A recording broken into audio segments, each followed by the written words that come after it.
দিনে কি করার কথা ছিল আমরা কি করি?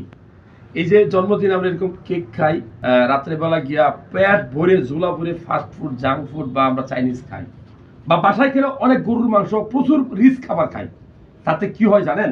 যে আপনার ১ বছর পর জন্মদিন এসে আপনার রক্তনালীতে খারাপ কোলেস্টেরল জন্মে, আপনার লিভারে চর্বি জমবে, আপনার কোলেস্টেরল লেভেলটা যদি খারাপ হয়, যে এখন ব্রেন স্ট্রোক করার, হার্ট অ্যাটাক করার চান্স বাড়বে।